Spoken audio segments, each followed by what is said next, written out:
Hello, Tyler. Hello, Justin. You know what he did?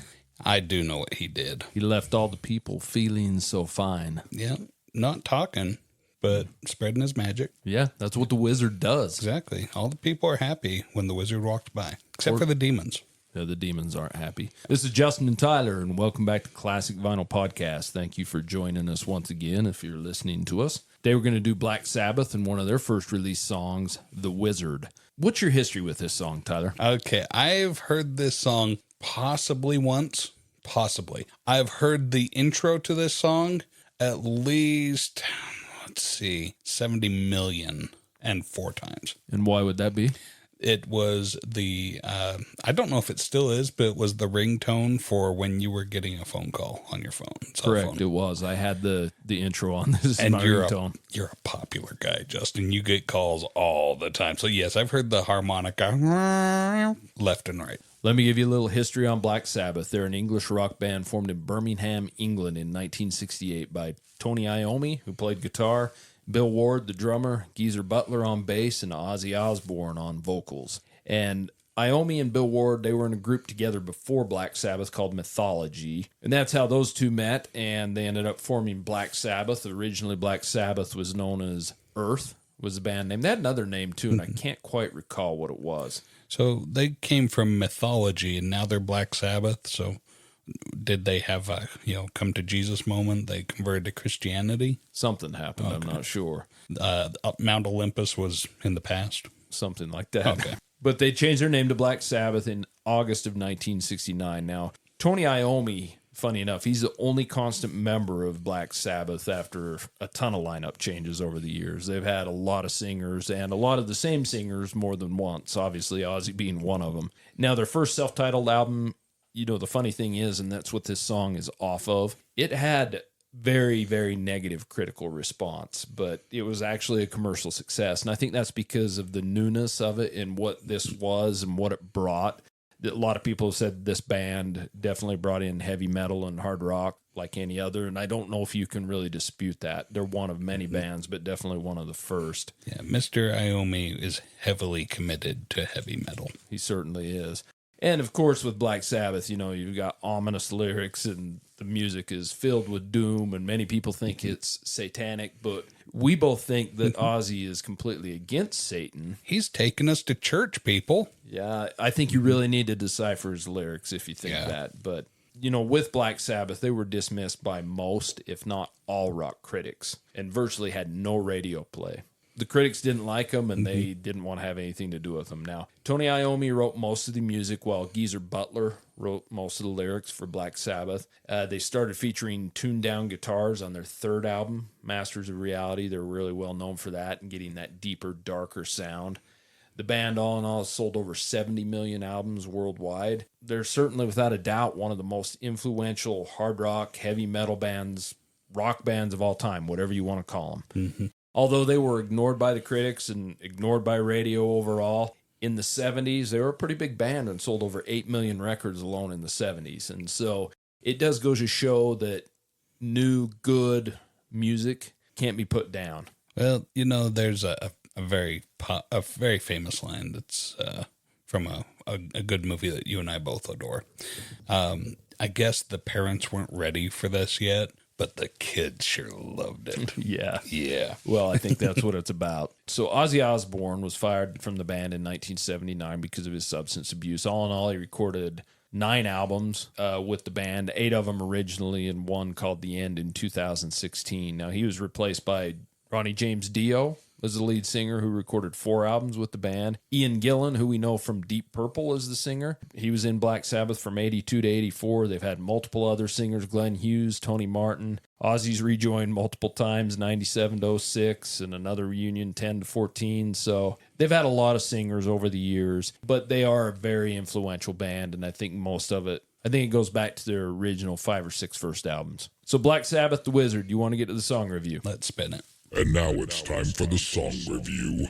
Okay, so obviously, like I said, we're doing Black Sabbath, The Wizard. It was released as the second track on their self-titled debut album in January of 1970. It is rumored that the band's debut album was recorded in 8 hours and only cost $1,200 at the time to record, which obviously in today's money is a little bit more, but not much. That's pretty amazing. These guys showed up to the studio prepared. They had eaten their breakfast and they were ready to go. You know what's funny is I don't know a lot of the prehistory to them recording, but it seems like a lot of bands, especially in this time, the Doors come to mind that recorded their debut album. I think a lot of these bands that were playing clubs and playing concerts for all these people, I think that was their practice to getting the albums down. They knew these songs by heart. And so going in to record your debut album or your second album, you've got a lot of that material down already. So pretty easy to go lay it in. And for sure. And obviously today, one song takes months to get mastered and changed around and stuff. So it's kind of funny because the music of the day that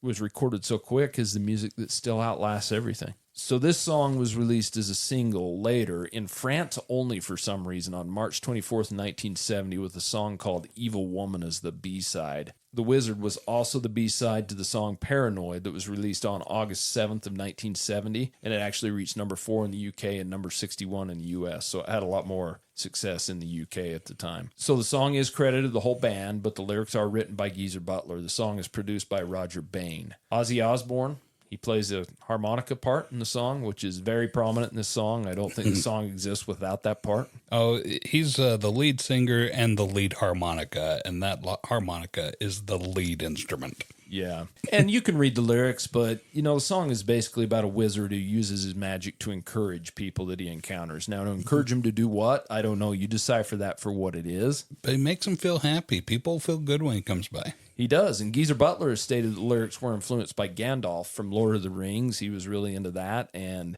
it's also said that this could possibly be about the band's drug dealer at the time, because when the wizard walks by, you know, the drug dealer, everyone is happy, which I guess could be true. Master Apothecary. There you go. So the song was originally titled The Sign of the Sorcerer, but this came from a fan. So I'm not sure if that's necessarily true, but they had seen it in a tour book of Ozzy from the Ozzy's Blizzard of Oz tour. So whether that's true or not, I don't know. I think I like the title The Wizard better than The Sign of the Sorcerer. Yeah, for sure. Fits better. And this is a song that Black Sabbath played multiple times live, so it really worked its way into their live set and everything. So after listening to The Wizard, Tyler, what are your thoughts on this song? It's got this real haunting harmonica open, and it's very repetitive. You know, this harmonica, it's not a lick. What would you call this on a harmonica?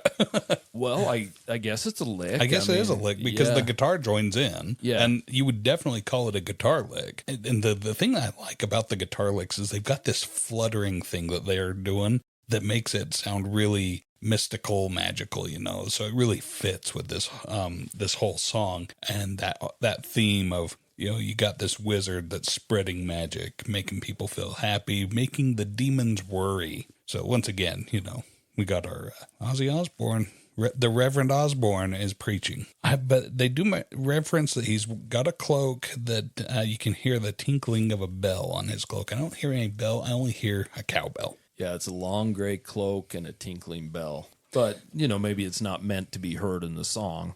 Sure. Yeah. It seems funny that a drug dealer would be going by with a long gray cloak with a tinkling bell like he's some kind of ice cream truck or something. Yeah, for sure.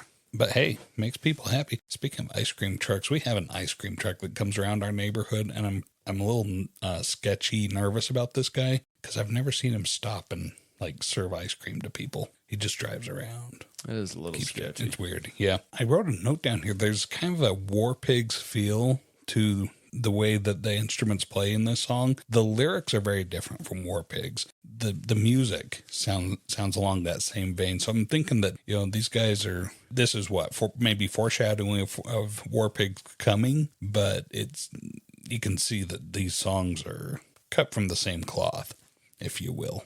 Yeah, but yeah, this is it's a nice song that it sounds pretty heavy and pretty hard. The theme of it's juxtaposed. It doesn't really fit that theme. It's just like, hey, the wizard comes by and makes people feel happy. And I think the harmonica really offsets that as well. Yeah, for sure. It does. Yeah, but at the same time, it really paints a picture. It's a vivid picture, a mystical land, a magical place. You know, people gathering as the wizard comes through, and the wizard just, encourages people, makes them feel happy. It makes me wonder, okay, so apart from being would be considered chemical warfare, it does make me wonder, what if someone were to walk through like a party or a crowd just kind of puffing cocaine or ecstasy, some sort of substance into a crowd that they inhale, and all of a sudden it just makes people feel happy. That's kind of the imagery that I get here. So, I mean, it could be a drug dealer, sure, along those lines, but I'm happy to go along with the ride. This is a fun song to listen to,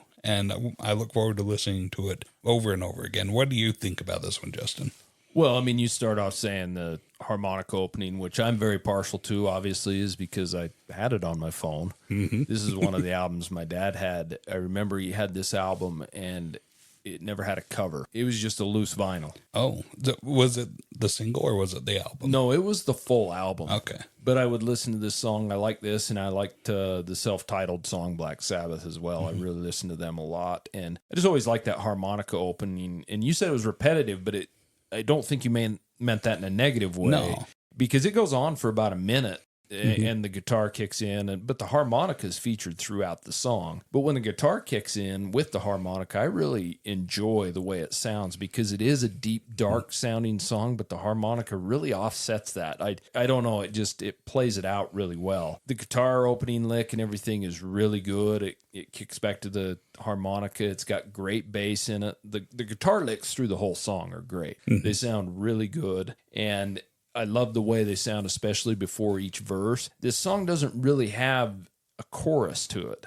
It's pretty much just straight verses. There's really no chorus in it. Mm-hmm. I would think if I had one complaint on it, is the drums are a little tinny. This is 1970, and maybe this points at how quick they recorded it and mastered it and everything, but they seem a little more mid-60-ish tinny. Once you get to Paranoid, the album, they're a lot thicker and a lot heavier sounding, but it's not bad. I'm not meaning it bad at all. I just wish they were mixed a little heavier. They just bought better drums later on. Yeah, they must have. But it's got a typical Ozzy Osbourne vocal on it. I mean, everybody knows his voice now, but this was kind of an introduction to him, right? I love the guitar solo in the middle. Just kind of a little guitar solo, but it's got the harmonica kicking along with it, so it just tames this song down, and then it ends with basically the same opening it has, and then just cuts off. It's a straight cut off, so it's a good song. I really enjoy this song. I've always liked it, and I think it's one that even a lot of casual rock fans, or even probably casual Black Sabbath fans, don't know very well, and it's one you should really check out. There's a couple of instruments that are just earmarked for the music of the inbred, one of them being the banjo, another one being the harmonica. I'm super impressed how Mr. Osborne has taken the harmonica and implemented that here so it fits just perfectly and does not make me pine for the hills of Tennessee. Good point. So do you want to get the song rating? I do. Song rating. Okay, if this is your first time listening, our rating system's pretty simple. 0 to 10, 5 smack dab in the middle. So if 10's the best, I'm giving this one a pretty good solid 9. I'm a little shocked that I'm giving it that high of a rating, but I've decided here, I'm a fan of Ozzy Osbourne. So this song painted such a good picture for me, and I really enjoyed it. Like I said, it opened up repetitively, but it's kind of like watching Lord of the Rings, and that harmonica is Gandalf, and it starts off, following him into this village of hobbits, and then the hobbit instruments join in, come along with him on this quest, this journey, and it's so much fun the way that it painted this picture with the music and with the lyrics. I just thought it was phenomenal. And so I'm giving this a solid 9. I'm not apologizing to anybody. What do you think, Justin? Well, I'm not quite as high on this song as you are, and I've listened to it a lot more, obviously. You sat down and listened to this song 2 times. You've heard the intro, like you said, 50 million times from my phone calls, but really this is the first time you've ever heard this song. Yeah.